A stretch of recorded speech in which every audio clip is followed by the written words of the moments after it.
Hello dear students, welcome to Kotda classes. आज की इस वीडियो में बच्चों अपन 12th अकाउंटेंसी के इस वीडियो में अपन लेसन नंबर 4 पढ़ रहे हैं, आप सभी को पता है। और लेसन नंबर 4 में अपन पढ़ रहे हैं बच्चों डिसोल्यूशन ऑफ पार्टनरशिप फर्म, यानी फर्म का समापन। जब फर्म बंद होती है तो कौन कौन से अकाउंट बनाते हैं अपन ये सीख रहे हैं। जनरल एंट्रीज वगैरह भी अपन ने देख ली। इससे पहले वाले वीडियो में, कल वाले वीडियो में मैंने आपको रियलाइजेशन अकाउंट बनाना सिखाया था बच्चों। अगर आपने वो वीडियो नहीं देखा तो आपको मैं लिंक डिस्क्रिप्शन में दूंगा, आप जाके पहले वो वीडियोस देख लीजिए, क्योंकि रियलाइजेशन अकाउंट के माध्यम से आगे अकाउंट बनेंगे।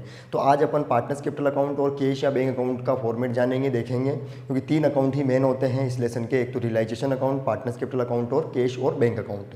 तो रियलाइजेशन अकाउंट का फॉर्मेट तो मैंने आपको पहले बता दिया था। आज अपन देखते हैं पार्टनर्स कैपिटल अकाउंट और कैश और बैंक अकाउंट का फॉर्मेट। तो चलिए फिर आज की क्लास को जल्दी से बच्चों शुरू करते हैं।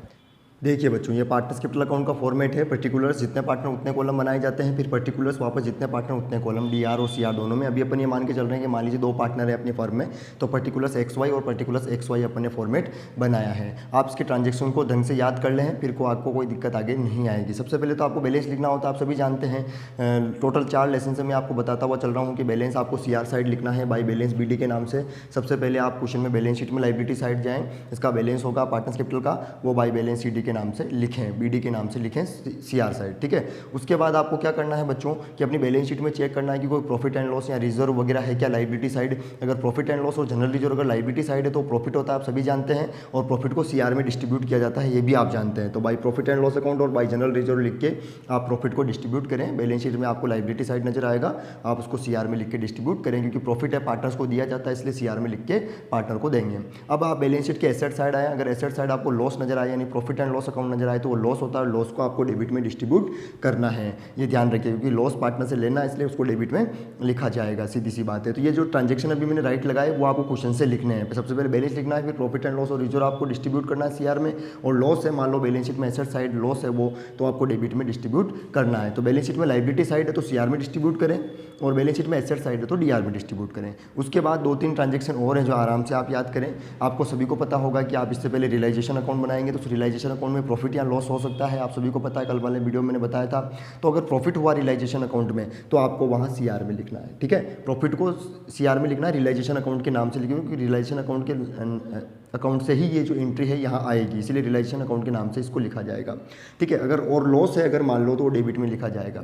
अगर मैं सीधा सीधा कहूँ तो आपके रियलाइजेशन अकाउंट के जो डीआर में आते हैं वो उसके सीआर में लिखने हैं, जो सीआर में आते हैं उसके डीआर में लिखने हैं, बस और कुछ भी नहीं करना, तो भी आपका काम हो जाएगा। क्योंकि आपको सबको पता है प्रॉफिट वहाँ डीआर में आता है तो यहाँ सीआर में लिख देना, और लॉस वहाँ सीआर में आता है तो यहाँ डीआर में लिख देना। सीधा सीधा मैंने आपको सिंपल बता दिया, याद रखने में आपको आसानी रहेगी। उसके बाद आपको क्या करना है, आप सभी को पता है कि एसेट्स और लाइबिलिटी पार्टनर ले सकते हैं तो उनको लिखना है। मान लीजिए कोई पार्टनर एसेट ले लेता है तो आपको डेबिट में लिखना है टू रियलाइजेशन अकाउंट के नाम से, और कोष्टक में भी आप लिखना चाहें ब्रैकेट में लिख दें asset taken over by partner. मान लो एसेट जो है एक्स ने ली तो एक्स के कॉलम में लिखें, वाई ने ली तो वाई के कॉलम में लिखें, दोनों ने ली तो फिर दोनों के कॉलम में लिखें। यानी किसी पार्टनर ने कोई एसेट्स फर्म से निकाल ली तो आपको उसको डेबिट में लिखना है, ठीक है।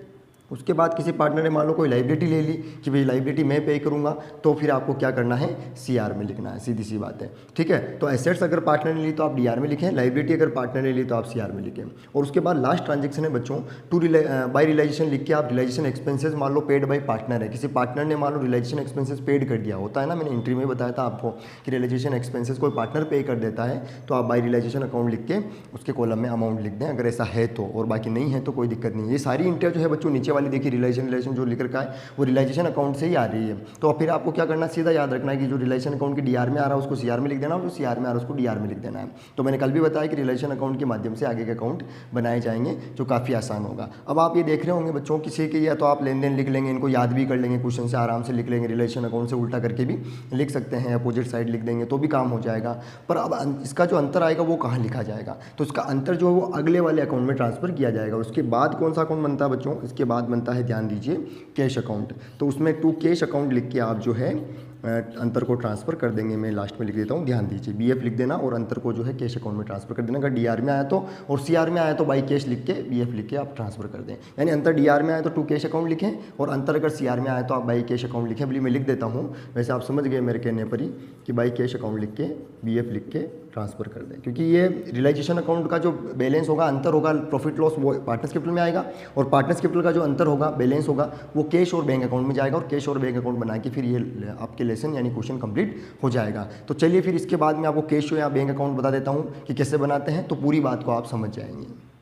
देखिए बच्चों, लास्ट कैश अकाउंट का फॉर्मेट मैंने यहाँ पे बना दिया है। अब आपके दिमाग में सबसे बड़ा क्वेश्चन ये आ रहा होगा कि सर आप बार बार बोल रहे थे कि कैश अकाउंट बनाएंगे या बैंक अकाउंट बनाएंगे। पहला अकाउंट तो बनेगा रियलाइजेशन अकाउंट, दूसरा बनेगा पार्टनर्स कैपिटल अकाउंट और तीसरा बनेगा कैश और बैंक अकाउंट। तो आप कहेंगे सर कैश अकाउंट बनाएंगे या बैंक अकाउंट बनाएंगे।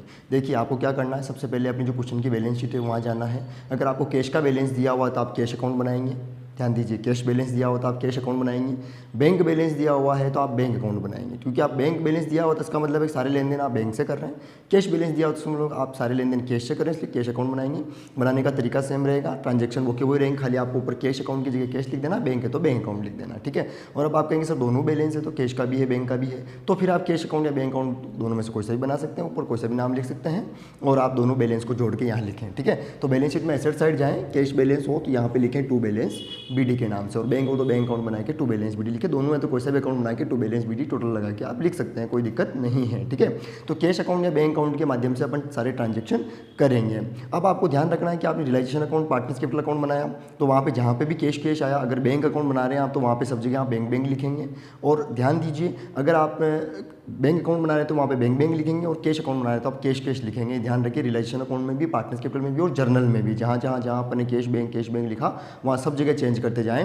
यानी बैलेंस शीट में एसेट साइड जाएँ, अगर बैंक बैलेंस है तो सब जगह बैंक लिखेंगे और बैंक अकाउंट बनाएंगे, और अगर कैश बैलेंस है तो सब जगह कैश लिखेंगे और कैश अकाउंट बनाएंगे। ध्यान रखना है, आपको भूलना नहीं है, ठीक है।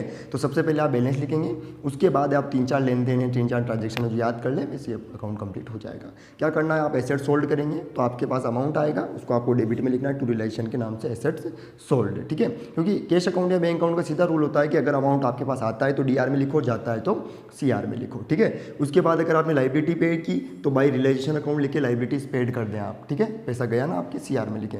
उसके बाद रियलाइजेशन एक्सपेंसेस है तो भी आपके अमाउंट यहाँ से जा रहा है तो बाई रियलाइजेशन लिख के रियलाइजेशन एक्सपेंसेस लिख के पेड कर दें। तो अमाउंट अगर आता है तो DR में, जाता है तो CR में। उसके बाद मैं आपको सीधा सिंपल तरीका बता देता हूँ कि आप रियलाइजेशन अकाउंट और पार्टनर्स कैपिटल अकाउंट तो बनाएंगे, इसको याद करने की कोई जरूरत ही नहीं पड़ेगी आपको। आपको क्या करना है, कैश अकाउंट या बैंक अकाउंट बनाया, उसका बैलेंस लिखा, और रियलाइजेशन अकाउंट के DR में देख लें, बैंक कितनी बार है उसको CR में लिख दें, CR को वाले बैंक को DR में लिख दें यहाँ पे।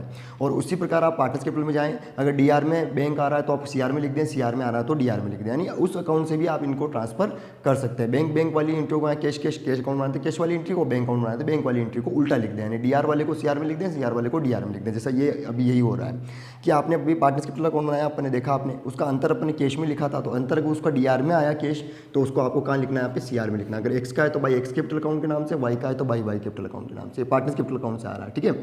और अगर पार्टनर्स कैपिटल अकाउंट में CR में अंतर आ रहा था, ठीक है, तो आपको DR में लिखना है टू कैश अकाउंट और टू X कैपिटल अकाउंट और to Y capital account. X का है तो X के नाम से, Y का है तो Y के नाम से। तो सीधा काम है कि आप रियलाइजेशन अकाउंट और पार्टनर्स कैपिटल अकाउंट में जो कैश और बैंक आया उसको आप यहाँ उल्टा लिख दें, यानी DR वाले को यहाँ CR लिख दें, CR वाले को यहाँ DR लिख दें।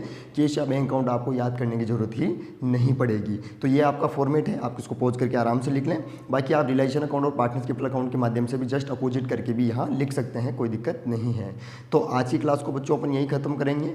वीडियो को लाइक कीजिए, शेयर कीजिए, मिलते हैं अगले वीडियो में, तब तक के लिए जय हिंद।